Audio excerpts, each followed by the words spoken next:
നമുക്ക് അടുത്ത നോമ്പിനും ഇതാമാതിരി വേണോ? നിങ്ങളെന്താ ഒന്നും വേണ്ടാത്തത്? ആണെങ്കിൽ വേണം, വേണ്ടെങ്കിൽ വേണ്ടാറേ. പൈസ ഉണ്ടെങ്കിൽ അതവിടെ നിൽക്കട്ടെ. വേണോ വേണ്ടേ വേണം. അപ്പൊ ആണെങ്കിൽ കുട്ടികളെ ഞാൻ ജീവിച്ചിരിക്കണ്ടേ? ഞാൻ ജീവിച്ചിരിക്കണുണ്ടെങ്കിലല്ലേ എനിക്ക് തരാൻ കഴിയുള്ളൂ. അപ്പൊ നിങ്ങൾ എന്താ വേണ്ടത്? ആദ്യം നിന്റെ ആയുസിന് വേണ്ടി പ്രാർത്ഥിക്കാം. മനസ്സിലായോ? അപ്പൊ ആയുസ് കിട്ടിയെടുത്ത കാര്യം അതിൽ പൈസ ഉണ്ടെങ്കിൽ അല്ലേ? നേരത്തെ അവിടുന്നാരാ പറഞ്ഞല്ലോ പൈസ ഉണ്ടെങ്കിൽ അതിൽ നിങ്ങൾ പ്രാർത്ഥിച്ചാൽ മതി. അള്ളാന്റെ അടുത്ത് കോടാനും കോടികളില്ലേ? അവ പൈസ. പക്ഷെ ഇത് രണ്ടുണ്ടായാലും കാര്യം ആയുസും കിട്ടി, പൈസയും കിട്ടി. ഞാനൊരു മൂലക്ക കടക്കാൻ എങ്ങനെ ഞാൻ തരും. അപ്പൊ എന്താ വേണ്ടത്? ആയുസും വേണം, സമ്പത്തും വേണം, ആരോഗ്യം. അപ്പൊ ഇതിന് മൂന്നും നിങ്ങൾ എനിക്ക് വേണ്ടി പ്രാർത്ഥിക്കൂലേ? ഇനി ഒരു ചെറിയ ഒന്നോട് കാര്യം കൂടി, ഒരു 5 മിനിറ്റ് എനിക്ക് മണി തരണം. വലിയ പ്രാസംഗികനൊന്നല്ല, ഇവിടെ ഉസ്താദുമാരൊക്കെ പ്രാസംഗികൻ, അതൊന്നും എനിക്ക് കഴിയില്ല. നിങ്ങൾക്ക് ഉപകാരപ്പെടണമാണ്. അതാ പ്രത്യേകിച്ച് ഇപ്പൊ പറയാൻ കാരണം എന്താ വെച്ചാല്, കഴിഞ്ഞ പ്രാവശ്യം എന്തോ ആൺകുട്ടിയോട് ചോദിച്ച് സമ്മാനം കൊടുത്തപ്പോ ഒരു പെൺകുട്ടികൾ പറഞ്ഞു നിങ്ങൾ എന്താ നമ്മളെ ഒഴിവാക്കണില്ല, എനിക്കൊരു പെൺകുട്ടികൾക്കും പങ്കെടുക്കാം. എന്താണ് ഇപ്പൊ നോമ്പള്ള വരാൻ പോകുന്നത്. ഈ 30 ദിവസം നോമ്പ് 30 ഉണ്ടാവും. ആ നോമ്പിൽ നിങ്ങൾ ഖുർആൻ ഓതുക. അപ്പൊ ഏറ്റവും കൂടുതൽ തത്തം തീർത്ത ആൾക്ക് സമ്മാനമുണ്ട്. അപ്പൊ അത് ഒന്നും കൂടി സ്പീഡാകാൻ ഇപ്പൊ സമയമല്ല, എന്നാലും ഞാൻ ഒരു അനുഭവം പറയാണ്. നമ്മളവിടെ തൊണ്ടി പള്ളിക്കല് സാധാരണ സുബഹിസ്കരിച്ച് ഇമാമാണ് സ്ഥലം വിട്ട് പോലെന്ന് പറയലില്ല. അന്ന് ഇമാമ് ലീവാണ്, വേറൊരാളാണ് പകരം നിന്നത്. ഈ പകരം നിന്ന ആള് നമ്മളെ സ്നേഹിതനാണ്. നിങ്ങൾ അറിയും, അയാളിപ്പോ ജീവിച്ചിരിപ്പില്ല. നാസർ. അപ്പൊ അയാള് സുബഹി നിസ്കരിച്ച് സലാം വീടാറ് 2-3 മിനിറ്റ് പറഞ്ഞു. എന്താ പറഞ്ഞത്? നമ്മള് ഖുർആൻ, ഞാൻ എന്റെ അനുഭവം തന്നെ പറയാം. ഞാൻ ഖുർആൻ ഓതലുണ്ട് എന്ന് പറയുന്നത് റമദാൻ വന്നാല് ഓത്തും നിസ്കാരവും തറാവി ഒക്കെ റെഡിയാണ്. റമദാൻ കഴിഞ്ഞോടുകൂടി ആ മുസാഫിന്റെ സ്ഥാനം ഇവിടെ ഷോക്കേസിലാണ്. അപ്പൊ ഇയാളത് പറഞ്ഞാണ്ട് പറഞ്ഞു അത് ചെയ്യരുത്. നിങ്ങള് സുബഹിന്റെ ശേഷം ഒരു 4 പേജ് ഓതി തുടങ്ങിക്കൊണ്ട് അതിലെങ്കിലും ഗുണം എന്താ വെച്ചാൽ ആദ്യം കുറച്ച് ഇടങ്ങേറുണ്ടാവും. നമുക്ക് ഈ റംസാനിൽ എടുത്തു വെച്ചാൽ പിന്നെ അടുത്ത റംസാനിൽ നമ്മളെ ഖുർആൻ എടുക്കുന്നുള്ളൂ. നേരെ മറിച്ച് നമ്മളെ പത്രം നമ്മൾ ഡയലി നിത്യം വായിക്കുന്നത് കൊണ്ട് അത് കണ്ടുപിടിച്ചാൽ നമുക്ക് പെട്ടെന്ന് കഴിയും. എന്താണ് അതിന്റെ അക്ഷരങ്ങൾ നമ്മളെ ബ്രെയിലുണ്ട്.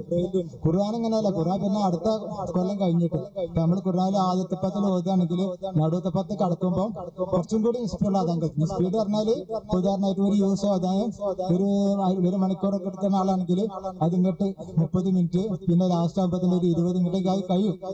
എന്താണ് അപ്പൊ നമുക്ക് ആ അക്ഷരങ്ങളൊക്കെ നമുക്ക് ബ്രെയില് കയറി.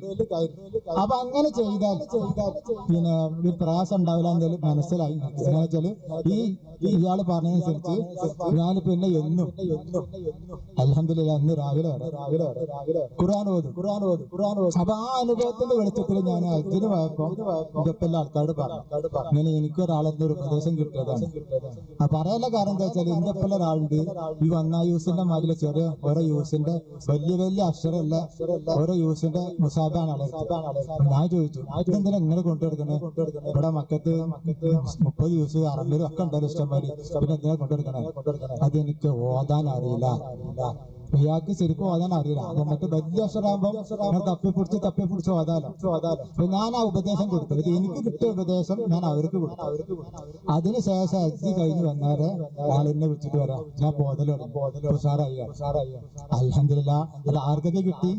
ഞാൻ എന്നോട് പറഞ്ഞ ആൾക്ക് അയാൾക്ക് കിട്ടിയതിന്റെ കൂലി, അയാൾ മരിച്ചു പോയിട്ടുണ്ട്, അയാളെ കബർക്ക് കിട്ടി, എനിക്ക് കിട്ടി. അപ്പൊ ഞാനീ പറയുന്നത് നിങ്ങൾ തുടങ്ങിയാല് നിങ്ങൾക്ക് കിട്ടുന്ന കൂലി ഒട്ടും പറയാതെ എനിക്കും കിട്ടും. അപ്പൊ നിങ്ങൾ ഓതില്ല, നിങ്ങൾ ഓതി നല്ല കുട്ടികളാണ് അറിയാം. പക്ഷെ എന്നാലും ഇവിടെ ആരെങ്കിലും ഈ വലിയ ആൾക്കാരോ അല്ലെങ്കിൽ ഉമ്മമാരോ ഏത് പണിക്കോനാണെങ്കിലും സുബൈസ് കഴിച്ചാൽ ഒരു 2-4 കണ്ട ഓതാല്ല പോയി കിട്ടുമല്ലോ. അതൊന്ന് ഓതി തുടങ്ങിയാൽ അൽഹംദുലില്ലാ ഇന്ന് ഹൈറാണ്. പിന്നെ ഈ നോമ്പിന്റെ കാര്യം അതുകൂടി പറഞ്ഞതാ, അതുകൂടി ഞാൻ നിർത്താണ്. നിങ്ങൾ അടങ്ങാറാണ്ട, അത് ഞാൻ പറഞ്ഞില്ല. നോമ്പിന്റേത് ഞാൻ താഴെ കടയിൽ നിന്ന് വന്നതാണ്. ഈ താഴെ കടയിൽ നിന്ന് പറഞ്ഞാല് ബസ് ബസ്സിൽ പണി എടുത്തിട്ടാണ് കണ്ടക്ടർ പണി. പ്രായമുള്ള ആൾക്കാർക്ക് ഉണ്ടെങ്കിൽ അവർക്ക് അറിയാം. അവിടെ ഇതിലാണ് കാളികാവ് തിരുനാവായ ഒരു ബസ്. ഇപ്പൊ അതിന്റെ പേര് പത്തീസിയാണ്. ഇപ്പൊ അത് തിരുനാവായ അല്ല, തിരൂർക്കാണ് ഓടുന്നത്. ആ ബസ്സിൽ കണ്ടക്ടർ പണി എടുക്കുന്ന ആളായി. അങ്ങനെ പോകുന്നു.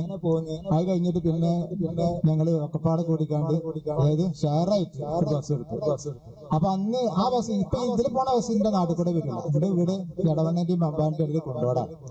അപ്പൊ പിന്നെ അതിൽ പോണ ബസ് ആ ബസ് പാലക്കാട് നിന്ന് എടുത്താല് എന്റെ വീടിന്റെ അവിടെ വീട് റോട്ടുമലല്ല, ഒരു 1/2 കിലോമീറ്റർ നടക്കാണ്ട്. എന്നാലും അവിടെ പാസ് ചെയ്തിട്ട് ഏകദേശം മമ്പാട് കഴിഞ്ഞിട്ടാണ് നോമ്പ് തുറക്കാല് ബാങ്ക് കൊടുക്കുക.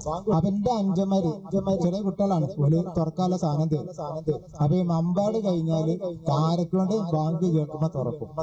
പിന്നെ നിലമ്പൂർ ആകെ ഒരു 10 മിനിറ്റ് ആണ്. ഈ 10 മിനിറ്റ് കൊണ്ട് പിന്നെ തരിക്കഞ്ഞി ഉണ്ടാവും. അത് 10 ഒക്കെ പാടുന്ന നേരം ഉണ്ടാവില്ല. നിസ്കരിച്ചും വേണ്ട, മരുന്ന് നിസ്കരിച്ച് ആ തരിക്കഞ്ഞി എടുത്ത് പോയി. എന്നിട്ട് വഴിക്കോട് ആൾട്ടായിട്ട് 8 മണിക്ക് ആൾട്ടായിട്ടാണ് പിന്നെ ഈ പത്തിരി പെരേന്ന് കൊടുത്തയച്ച് കഴിക്കണത്. ഇപ്പൊ നമ്മളെ കുട്ടികളൊക്കെ എന്താ കാട്ടല്? 6:50 വാങ്ങുകയാണെങ്കിൽ 6:00 തന്നെ അതിന് മുന്നേ പോയിരിക്കും. ആയോ വാങ്ങി കൊടുക്കാനായോ?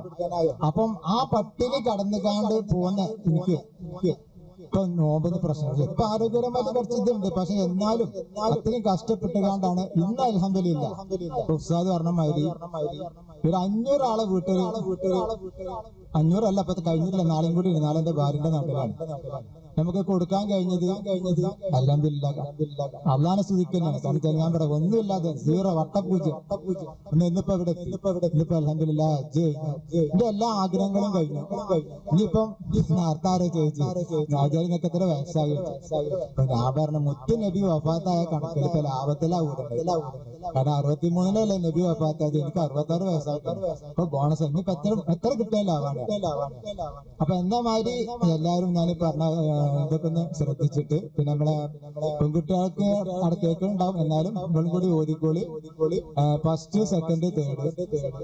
പിന്നെ ബാക്കി പ്രോത്സാഹന സമ്മാനം നമുക്ക് എന്താ വേണ്ടി ചെയ്യാം, അത് നമുക്ക് പരിഗണിക്കാം.